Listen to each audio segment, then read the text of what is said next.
Hello, Scott. How are you? Howdy, or should I say hola, Cinco de Mayo? Oh, hola. That's all I know too. I do you know that I sat on the Hispanic Chamber Board for 2 years? I think I may have known that. I also took 4 semesters of Spanish and can't speak it. Oh, you did? You said hola. Yeah, see? There you go. That's all. That's as verdad. So we are jumping on live. Mayor Quinton Lucas will join us here in just a few minutes, but we want to make sure everybody's on. So Scott and I are just going to chat for a few minutes. And while we let you guys all jump on our live, so jump on here. Say hello if you're with us so that we know you're with us and get your questions started going so that we can start getting everything ready. I'm really excited about today's show. Are you? Look at you. I mean, it's amazing. I mean, it's a huge honor, and you and I are younger than most people in the business world, and so is Quentin, and a lot of people don't realize that, and so it's so cool to have a '80s '90s baby chatting with us today. And the question I have is, in the spirit of Cinco de Mayo, who would you most like to have a margarita with? Dr. Michelle Robin, Oh, you're going to give me choices. Okay. Joel Goldberg, Scott Lippert, Grant Gooding, or Harry Campbell? Or all of the above. Ooh, great answer. It's kind of like the only answer when you list off a bunch of buddies. You're like, all right, who do you want to drink with? Yeah, I want to drink with all of those people. Who would you rather have one with? Well, obviously all of them right now. I mean, because we're all getting a chance to do calls and we're able to connect with people and Zoom and Skype and Teams. I've learned that I get my extrovertness out by doing these meetings, but what I have learned is I don't like having happy hours unless I'm with people. Right. And so like I feed off people. So I've actually my alcohol intake has gone down, but my snacking has gone up. My snacking's gone. Both my alcohol and my snacking have gone way, way up. Are you kidding me? I got lucky on the alcohol. I'm also weird. When I eat food, I don't eat. I have a Sprite or something. I don't drink booze. So when I'm on a happy hour roll, I'm on a roll. I started going to this like virtual. I know you know what it is because they post about it every day, but I'm so extroverted. I needed to, and I just got word from from Morgan. She's like really the one in charge. And she said he's about to jump on in a few minutes, just wrapping up a call. This is what happens when you're in charge of a whole city. So we're going to just chat for a minute. But I think he's got like 150,000 employees. Yeah, he's a little bit busier than we are. So we can sit here for a minute. But I was going to tell you, so I'm very extroverted. So I was like really missing people. And I got invited to this happy hour that happens every day at 4:00. Oh, Jared Keneally. Yes. So it's Jared's. And so that has actually started me drinking. Conway is the guest today. I know. I'm super excited about it. I've started drinking every day at 4 because of it, though, because it's so much fun. Like, it's a good time. I'm so excited to meet. I've only met like 2 of the people that are regulars at the happy hour in person. And the rest of them I get to meet in person after this. So it's kind of fun. So the cool thing about Jared is he dedicated his life to teaching and coaching before becoming an entrepreneur and really, kicking butt in the real estate world. And so the way he thinks of things and puts things together is such a great perspective. And so I'll be definitely encourage anyone to tune into that happy hour. And plus there's so many great people that also are in that happy hour as well. So good shout out. It's really fun. Today's going to be the one day I'm not on it because I'm going to be speaking to some high school kids after this, but it's been really fun. I've never met Jared in person, so I'm excited to meet him in person after this. So what is your mix of, I know you do a ton of speaking, a ton of keynotes on the business side, but how often are you speaking to youth? So I do a ton of amount of speaking to high schoolers, not as much, but a lot of colleges, which is really funny because I didn't graduate from college, which I usually leave. I kind of leave that part out of my, it's always weird because when they ask me where I graduated from, I don't lie, but I don't say it. Does that make sense? Yeah, eventually. I mean, we all get to that point where that chip gets off the shoulder, but that Mhm. chip is what motivates you. And I always joke around that, there's that Tommy Boy line that I went to college for 7 years, but I went to college for 5 years, but I only got one degree, and it wasn't exactly. I don't want to say it out loud because a lot of people take pride in the degree. It wasn't a hard degree. Let's put it that Right. way. But All I degrees was, are hard, I think.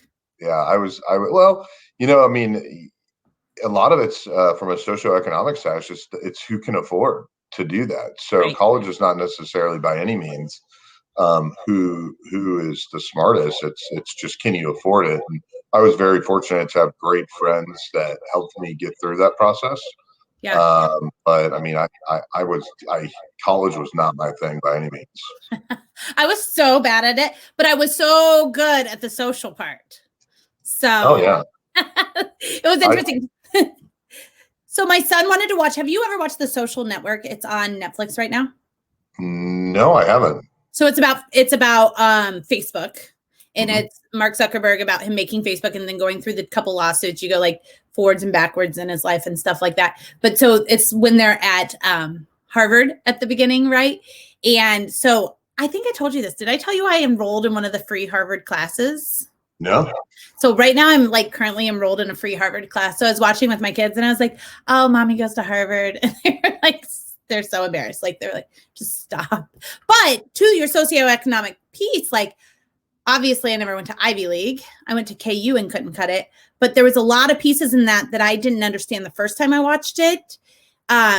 That I'm catching the second time. It's been years since I watched it, but that they're saying like the different clubs that they're trying to get into that played very into Mark Zuckerberg's kind of chip on his shoulder socioeconomic wise. Does that make sense? Like there were clubs he couldn't get into because of money, where the brothers that ended up suing him, the Rowing brothers, they were parts of those clubs. And that's kind of why he wanted to like, give him the FU or whatever.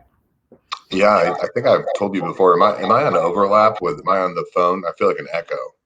That's just on your end. I can't hear it. Can you guys hear Scott echo? Let us know. We thank you for your patience. I keep getting updates from the mayor's office that he'll be on in any minute. So, Well, the good news is we can go longer on the show, and it's interesting. Linda Endicott, who heads up the executive MBA program at Rockhurst, actually got me to get the chip off my shoulder from not being in the good old boys club of all these, country clubs or certain clubs, I guess you could say, of different people. But it's interesting how everyone gets to their space in life. And but again, college is one of those things where, and speaking to young people, it's totally different. It's no longer the same opportunity as maybe baby boomers or Gen X, because you can get an expert, you can get a niche expertise and do just as well as opposed to having a college degree. So it's something, if you're going to college, you really got to make sure that it's something, whether it's engineering, nursing, or a trade or skill set that can travel across the country. don't you feel like college is kind of changing too now? Like, Huge. Oh my gosh. Tons of parents I've talked to this week alone, anyone that's a freshman or sophomore, they are looking at not going to school in the fall, and they're going to do online classes locally here at Johnson County. And it's a windfall savings of, I talked to someone today, they were saying their son to Baylor, and that's a windfall of like $25,000. Because yeah. if you're going to take it at classes online from home, you might as well do it at a great place like Johnson County Community College that delivers great content that's used to doing it online as opposed to a state school. Well, and it's just interesting because it's going to be interesting to see how college plays out here. I saw a headline today, and admittedly, I didn't read the article, but it said colleges are not refunding money for the 2020-2021 year, right? They're not ready to say we're going to refund you. We don't know what's going on. There's too many questions of what's going on right now. So it's going to be interesting to see how many people, because there's so many questions, how many people decide to go that route anyways, stay at home, enroll at JUCO, but stay at home right now while we're dealing with all of the like with COVID and all of the questions, right? And how that'll play out long term in this. I think it'll be really interesting. A lot of my friends that did Johnson County or JUCO in general, I feel like so they did their 2 years there. They did college for 2 years or university for 2 years. And then they were more prepared because they spent those 2 years figuring out what they wanted to do. That makes sense? No, I mean, Johnson County is one of the top community colleges in the country. And I had a buddy back from Chicago he's like, I had no idea there were so many trails in Overland Park. And I was like, oh, which one were you walking? And I knew that one. And he asked me how I knew it. It's because I wasn't doing well academically at KU for a semester, and my parents pulled me home, and I had to walk 5 miles back and forth, well, 10 total, to get to Johnson County and back home when I didn't have a ride. So I learned really quickly that it's better to live in the wonderland of college if you have the means and you're lucky enough and fortunate enough to go to college to not mess up in school. I had to take math at Johnson County. I couldn't pass it. I took math 101 or 102, which you didn't even get credit for. Yeah. At KU, because I couldn't get into math 105. Yeah, I can. So a little known fact, I played a sport at KU my first year, and I even had a tutor. So guess what sport? That's not important. No, I was on the rowing team. I was like the little one that sat in the front. I was a coxswain. But so listen to who I had math tutor, and I shared it with 2 other people. One was a football player. I don't remember his name. And the other person was Kirk Heinrich that used to play for KU that ended up playing for the Bulls. One of the best guards of all time. We all shared a math tutor. They both passed. I still couldn't pass. So they sent me to Johnson County to take it. Oh my gosh. There are so many people that we hang out with that would freak out that you and Kirk Heinrich hung out, or at least had the same tutor. With math tutoring together. I don't know if that's called hanging out. Oh, he's he actually had he was in the NBA at least a decade. So yeah, he was in there for a long time. So how did your show go? You were on Joel's show today, Goldberg? Yeah, I came and watched you. How did it go? How did hanging out with the birthday boy go? Well, I just watched you guys. You were the one that was on the actual show. I was just chiming in. Oh, okay, I gotcha. You were the guest. Yeah, aren't you going on a show here soon? I did it a few weeks ago. Oh, been there, done that. Jeez. I always like hanging out with Joel. Okay, since we're talking sports, we need to tell everybody about our show next week. Okay. Next week we have a really exciting. Actually, I told Joel we're going to give him a run for his money because he's usually the one talking sports, but we're going to talk sports next week. Sports as in leadership with sports. So we have Terry Nooner, who is my friend from KU when I was there as well. So he actually I think he starts in June, and he'll be the new KU women's basketball head coach, currently the assistant coach at Texas. Before that, he was with the Cleveland Cavaliers. Mm-hmm. So, and then we have Brenda. Brenda is an ESPN and SEC announcer. I met her. I spoke on a media panel for women in sports, and her and I were on the same panel, which was ridiculous because she's amazing and awesome and actually in sports. And met her. Rowing freshman year at KU. That's the only. They just needed somebody. They went real far down and came and asked me. And then we have John Mcgraw. I'll let you speak to him. He's your buddy.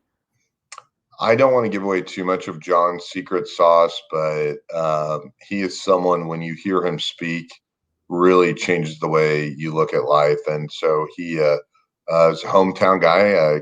Went to K-State and then ended up playing for the Chiefs. And in a year where he kind of let everything go and just started playing the game for the love of the game, he ended up having the best year in the NFL he ever had. And so he is a phenomenal business speaker and someone that highly encourage people get to know outside of speaking, but he does great consulting for businesses here in Kansas City and across the country.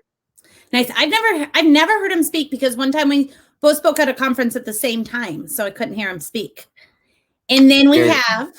You would love him. You would love his speech. I've met him a couple times. I like him as a person, but I have never heard him speak, so I'm excited. And then we decided to be real. I did a video a couple weeks ago that said, if you don't ask, you'll never know. So we decided to send an email to a Chiefs player that I've met a few times. Actually, he sponsored my kids' my kid's football team, my kid played football 1 year, and that same year we happened to meet this guy at the mall, and he said, if you ever need anything, let me know. So when we were looking for a sponsor, he decided to sponsor, and so hadn't talked to him in a couple of years because he moved and then came back, but we sent him an email, and he's going to join us too, and it is Spencer Ware from the Chiefs. So I'm blown away. So we're really excited. I'm really excited. A lot of people don't know he has a nonprofit for sickle cell awareness, and he does a lot of work in that space. And so that's really where he sees his life going after football and helping raise awareness. He has family that has affected. So really excited to hear him talk about his nonprofit as well. So next week's going to be good. So Joel Goldberg, you better watch your friends right here. We're about to be sports reporters as well. Yeah, Joel's a genius though, maybe Jeff Carson is a genius at Enterprise Bank, and Mark Basola, Jason Carter Solomon, Justin Mahoney, because they sponsor his show, and our show is sponsored by Mojito in the bottom left-hand corner, which is a beautiful graphic. We don't have a sponsor for our show yet. No, I don't know. We haven't even talked about that. Really what we want to do, we just having fun people and talking to people. So we wanted to jump on here, and we're really excited because I promise you we did not make up the Quinton Lucas thing. He's coming. I keep getting updates. For now, why don't you guys ask me and Scott questions? Does anyone have questions for Scott and I? I know it's not as exciting, but we promise you he's coming. We pinky promise at that. Scott, let me ask you a question. If you could only go to lunch, so you get one lunch post-pandemic, just one lunch, at a restaurant, you guys are in the 10% that get in. Who do you go with? Just one person. And you can't say your wife because you guys eat lunch all the time. So business-wise. I would say my business partner, Melissa Oliva. So it's funny because I forgot to ask Joel today. He never hangs out with any of his broadcasting crew who are also well-known celebrities like him, because they have to hang out with each other so much on the road. And so whenever I talk to people about business partners, my suggestion to them is never hang out with each other, because it's just too much. But like, if you never see each other, you get excited to hang out. So I'd like to go grab lunch with her. Who would you grab lunch with after this is all over? Ooh. And where would you go grab lunch at? Like, they'll go to lunch with me even if they don't know me? Yes. Sandy Kemper. Oh, yeah. He's rocking. I didn't meet him. Actually, Joel, this show's about Joel. Joel and I stood at the bottom of the stairs one time when he was speaker to meet him and get our picture with him. But I'm so impressed by him. He's a tall guy. So, yeah, they have Carrie Thurston and Sanjay Gupta and Chris Atkins just run an amazing team along with Sandy. And actually, I was talking with Dustin Abercrombie, who does background checks. He's a law enforcement officer that works with Sandy, and Sandy's incredibly nice. It's always shocking when you see how tall he is in person. Yeah. He was really tall, so if you don't know who Sandy is, go look him up. But essentially, he founded C2FO, which is a huge, I think it's like Kansas City's next billion-dollar company is supposed to be. And so in my like entrepreneurial, like geeky world, like he's huge to me, right? So we literally stood there and I was like, can we please just have our picture with you? And then he stood there and talked to us for like 25 minutes. Like, he was amazing. And then, of course, because we know what I do, I go and I post the picture on LinkedIn. And then he sent me a really nice note in Messenger just about how great it was to meet me and my energy. And I was like, there's nothing worse than being disappointed by someone that you absolutely have been like pining over, right? He was exactly in my mind what I thought he was going to be. It was amazing. So, all right. She said that they're about to jump on here. So we're going to give it just a couple more minutes. Morgan is the best. I need a Morgan. Yeah, no, I mean, I'm just blown away that Quinton Lucas is getting on with us, because there's so much going on in the city right now. I think it's amazing that you have a great friendship with him, and how long have you known Quinton? Okay, I'll tell you the story of Quinton, which he's totally cool with me telling, because we told it at my ribbon cutting while we wait for him. I'm telling her everybody's excited. Okay, Sorry, I keep looking down at my phone. I'm just trying to make sure I get everything right. Okay, so I know nothing about politics. I'm not in politics. I'm in marketing. And I have an all-female podcast. So during the election, there was a female candidate and Quinton running. And so we reached out and just said to the female candidate, hey, if you want to come on the podcast. Quinton and I have met a couple of times. I get my feelings hurt easily. So when I met him the third time and he didn't remember my name, my feelings were already hurt. So I decided I liked her for no reason, except for he just forgot my name like he doesn't meet a million people every single day. So I'm dramatic. I know I'm dramatic. Okay. So in the meantime, I go all in on her. She does not win. The next week, like I have her on my podcast. I'm pretty like in there, right? Like I'm loud like I am. Everyone's like, calm down, Erin. And I'm always like, oh, it doesn't matter, whatever. So then she doesn't win. Quinton wins. I have a ribbon cutting coming up. It's the first time KC Chamber, Hispanic Chamber, and Mid-America LGBT Chamber all did a ribbon cutting together. Was our ribbon cutting? Oh, that's wonderful. So she was going to do the remarks. And then in the meantime, like in the week between those things happening, I run into Quinton at it was a watch party for a couple nonprofits of people that were on Queer Eye. It was down at Power and Light. It was on a Saturday during the day. And so I totally 100% am going to avoid him because I was kind of a jerk, right? So I'm like, if I just avoid it, it'll go away. He starts talking to me, totally calls me out, and he's like, can we be friends now? And I was like, of course we can be friends. Me? Of course. And then because I just do what I do and I'm ridiculous, I'm like, want to come to my ribbon cutting? And he's like, what? Tell me more. And so I tell him it's going to be the first time. He's like, absolutely. And this is before he had given out his number to all of Kansas City, which I think was awesome that he did. But I go, how do I know you're really going to show up? In my defense, I'd had a couple drinks and it was 90 degrees outside. And he says, here, let me put my number in your phone. And so he texts himself from my phone so that we both have the text so we know it's all the right number. He's like, send me the information. So 2 days before my ribbon cutting, the woman that was going to do the remarks, see, I'm getting better at politics. I haven't said her name yet. She ended up having a death and couldn't come. So completely out of her control.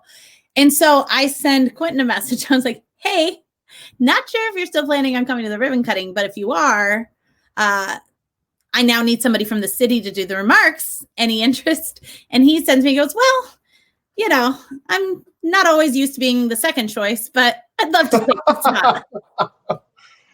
So then he shows up. He gets up there. He goes, should we tell him how we met? And I was like, just tell him. Like, everyone knows I'm ridiculous.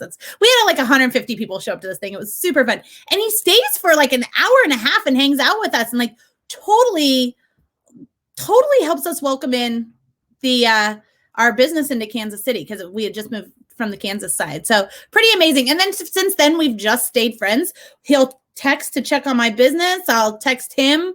If I see people being really mean on social, I'll say, listen, I think you're doing a good job. Nobody signs up to be the mayor during pandemic. I'll tell you that.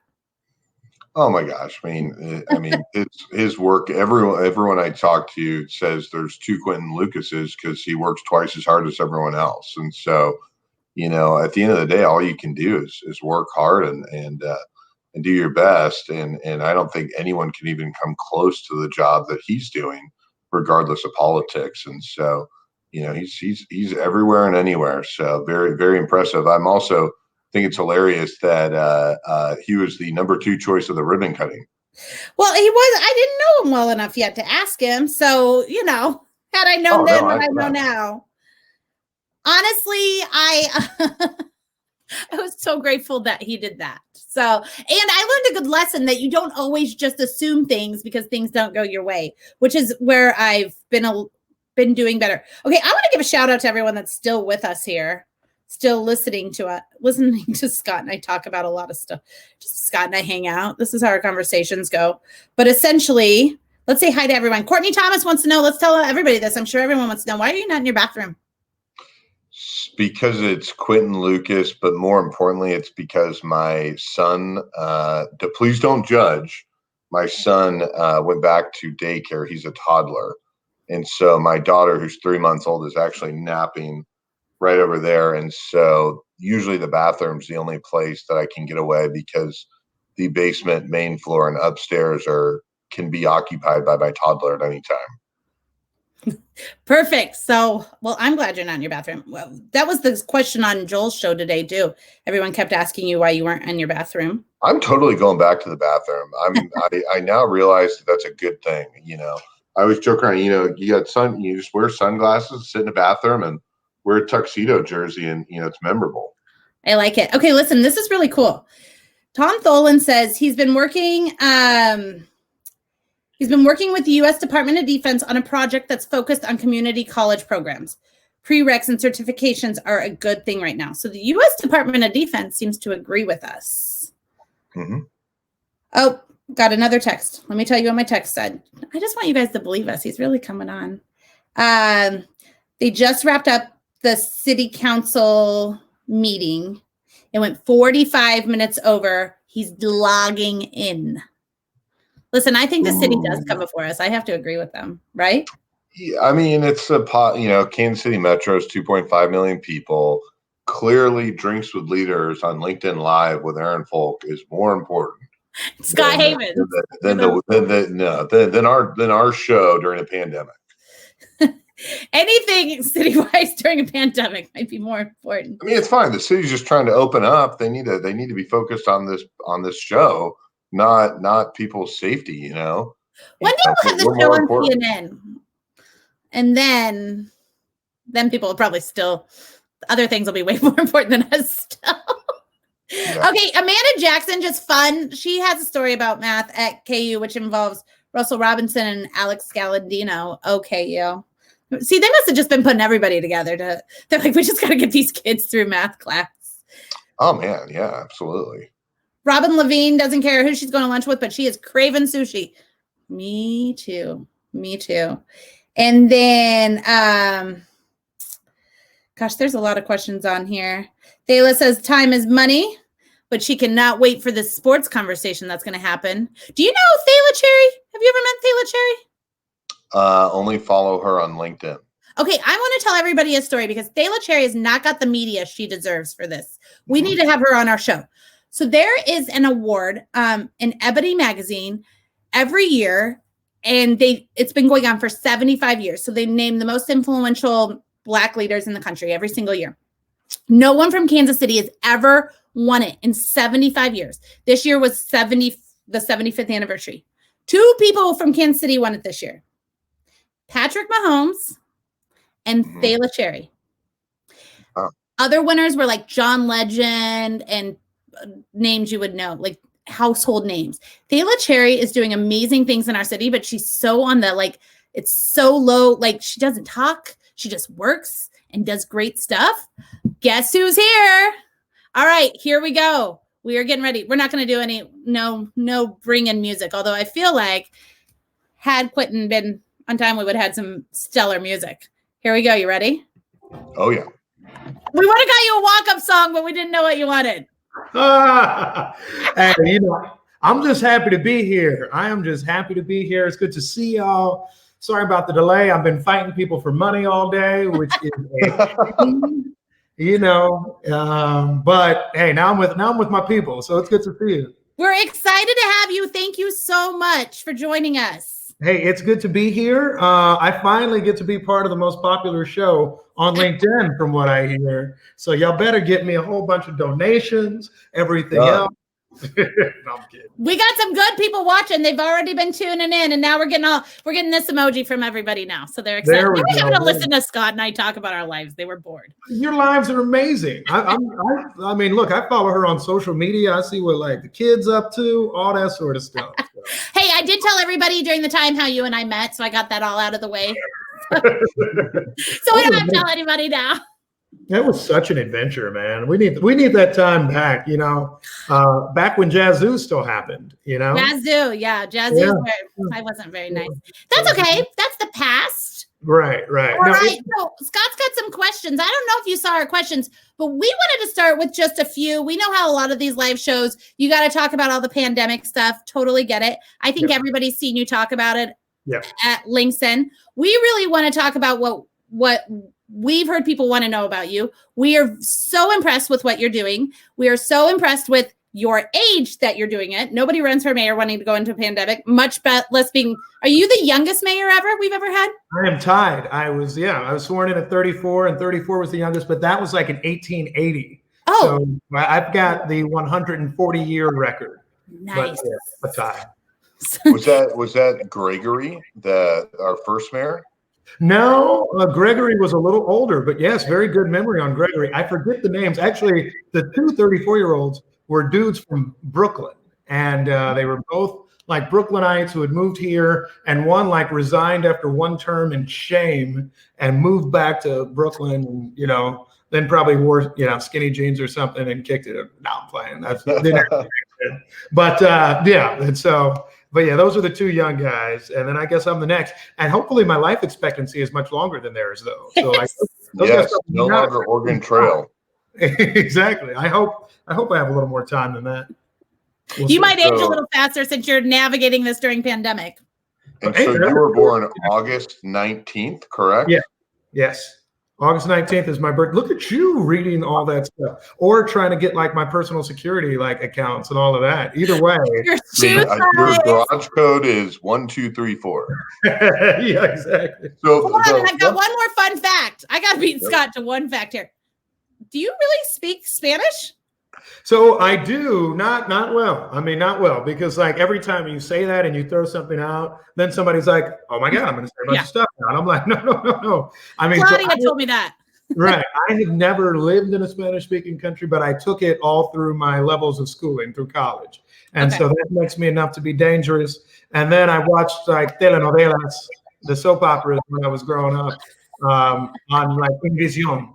And so all I have are acentos, and there's no reason for them, but I'm always acting like I'm in love. I'm like, me gusta tú, And Cinco de Mayo, you can say it all day long. That's right.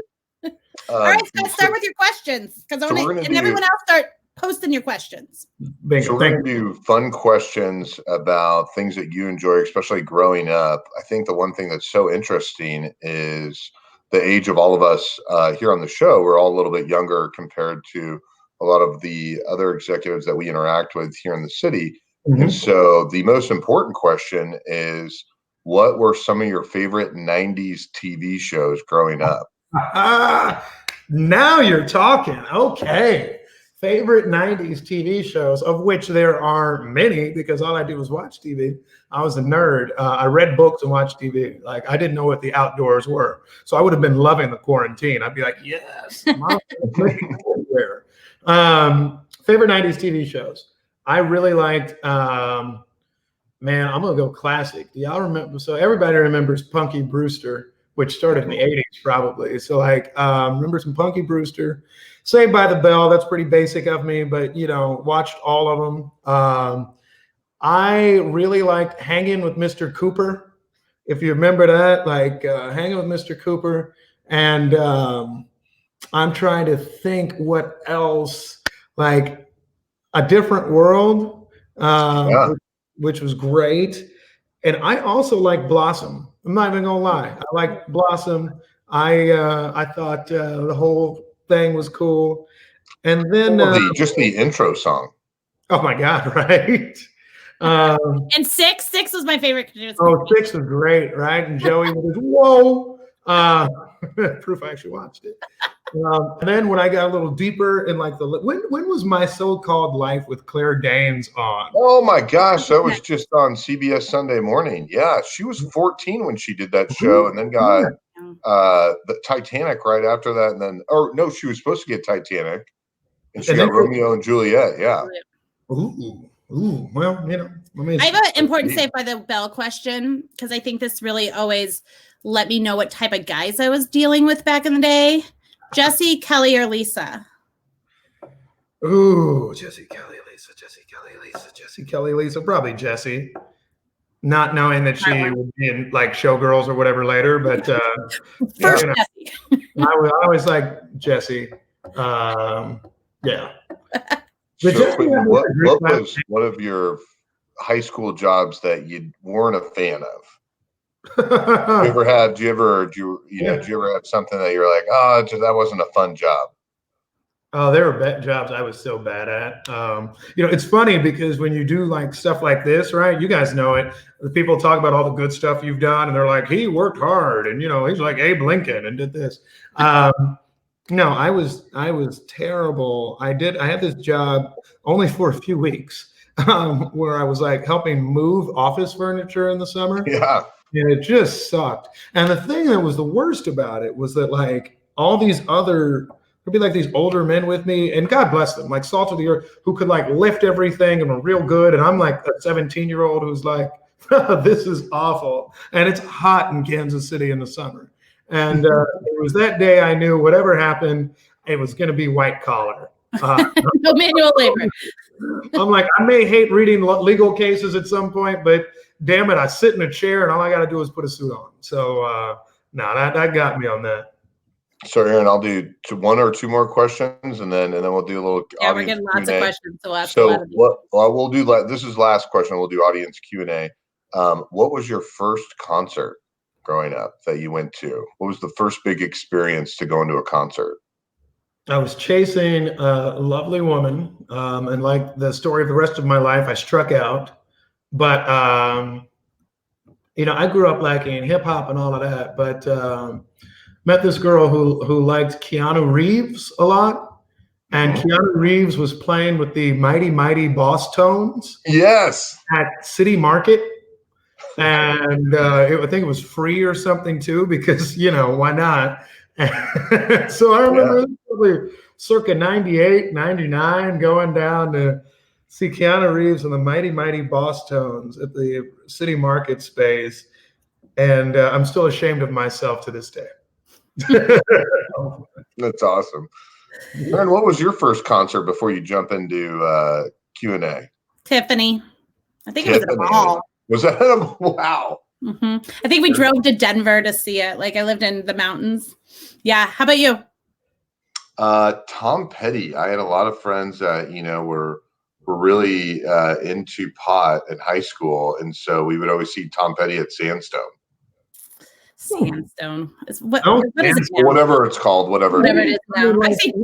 Why do they keep changing it? I'm just like, yeah, it's Sandstone. And you could be like, it's AT&T at Sandstone, or it's like Lillian James Creative at Sandstone. There you go. I wish I could afford that. They keep changing. They're bound to do it soon. There's nothing weirder than when you go to, like, I'm going to the Nike Dome. Like, it's always just pick a name and then just put your sign up. Because isn't it weird? Like when we were coming up, like everything had its same old name forever. Right. Like our sports stadium, like Arrowhead Stadium is just a spot. We didn't have to do. It's like how they're trying to, like the Hy-Vee Arena, which is Kemper Arena, and people always try to tell me like, Mayor, welcome to Hy-Vee Arena, and you'll say this in a speech, and I'm like, nah, boo, no, this is I'm gonna take Kemper and then be like, oh, I'm sorry. But it's marketers. Marketers ruin everything. You guys. Oh yeah. Oh, I've noticed. Well, Hy-Vee's not in Kansas City, so it's okay. We could put a name right here. Okay, people are so like what people really want to talk about. I mean, there's a lot of stuff here. I'm super impressed with our audience right now, because I thought about giving a disclaimer, like we're not getting into too much political stuff. We all know what's going on. We're just going to give Quinton Lucas a brain break, right? But what our audience wants to talk about is they want to talk about, like, they're so impressed with your age that one of our first questions from Alex is, what advice would you have actually given even your younger self? Oh, man. Great question. It was kind of like when we first met each other, Aaron. It's like you can't stress stuff, right? So I remember we met and you were unhappy perhaps with my actions politically or professionally. And I'm like, okay, I get it. And, you listen to the person you respect, and then you got to keep it moving. And that's how I've tried to balance most things. So like today, this isn't the reason I was late actually, but I have a bunch of conservatives mad at me, and no offense if you are conservative, good for you. Like I don't care, right? It's just, but they're like, oh, there was a Fox News story that's not true out, and people are like, oh my God, this is bothering you. What are you doing to diffuse it? And I'm like, look, I'm just going to tell the truth, and then you let things run their cycle. You guys are marketers, you know that. Like a bad day of press for an organization representing or an individual, like you realize you will get beyond it. And I think part of that, and I don't think I knew that younger. I think when I was younger, like when I started as a lawyer, if I screwed up something, I was like 25. If I screwed up something, man, it would like grate on me. I'd be like, I'm going to be a failed lawyer. I've disappointed people. Oh my God, whatever. Now, if I disappoint somebody or screw up, I'm just like, it's called Tuesday. And not that you don't care, but it's just that you're like, all right, it's like straight up, what can I do to improve? Like I took one of my angry callers because I give my cell phone number to everybody. And so I had some guy who didn't live here and he's like, Lucas, you're killing my freedom and COVID's not real and all of that. I'm like, okay, all right. let me hear you out. And then we talked about being Baptists and, you find that commonality. You realize you're not changing everybody, but you realize you can give them respect and then you just move on. And I wish I knew that earlier because I probably tried too hard to people please. And to the extent I ever failed, then it would just crush me. And now it doesn't. Well, that's a weird balance too, because you do have to people please a little bit because that's who decides on your job, right? So I'm sure it's weird because what is it that like you want to make sure you balance, but people just love you being more straight up. Right. And I learned that in my campaign. I mean, my God, you guys remember I wasn't supposed to win. There were like 12 people running, many of whom had more money, all that sort of stuff. And, I was just, and I remember when I started hearing a little buzz about me and they're like, oh no, I like that dude. I like how he dealt with an arrest. I like how he dealt with like all this other stuff because you're just kind of like, this is me. This is my story. And this is why I'm in it. Listen, there's way worse arrests. I got arrested for parking tickets one time in Dallas, Texas. So. Oh, that's not this. Yeah. And Quinton, I also think that speaks to your work ethic on it only being Tuesday is, you're working 7 days a week and everyone always says there's 2 Quinton Lucases because you're working double the amount that everyone else is. And so I think also you feel comfort a little bit in the fact that, you're working to navigate every water and channel you can to help others. So if it's not working, you just got to keep at it. So where does that drive come from? Because even from your role that people expect you to work really hard, I've heard that no one has seen a mayor work as hard as you. Well, I think the thing that has helped, what helps me a lot is there's this like internal driver that's not better than anybody else's, but it relates to the fact that I remember how much being like, and you guys all have real stories too. I've read Aaron's, like, you remember those times that were tough and remember how much like being hungry for an entire summer as a child sucks or being homeless does. Like I don't tell pull myself up from my bootstrap stories to speak positively necessarily about me. I talk about them because they remind me of why I do this job every day, and they remind me that, all right, yeah, I can schedule this out 7 weeks, but that means that's going to be like 7 weeks that somebody deals with this problem even longer.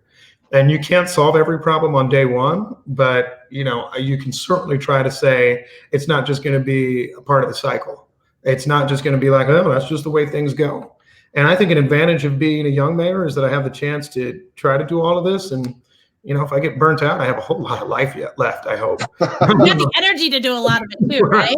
I'm a little bit older than you. The energy starts to go down. Exactly. But I think it's been that. It's just recognizing what happens if you fail. And not so much if you fail, because everybody's going to fail sometimes. What happens if you don't try? And at the very least, what I can do is say, well, I'll try to be as bad as I could possibly be in a good way to make sure that somebody's trying to address issues that are important to me. Good answer. Okay, Kaylee says, can you actually share something where your age became like, let me just ask how she's asking it way better than my paraphrasing. Can you share an experience from a time in your career where you had to fight for your credibility because of your age? And how did you fight for it? Yeah. That's interesting. Probably when I first joined the city council, I was the youngest city councilman by a month, but still youngest. And, I think there are a lot of people that really don't think you know anything.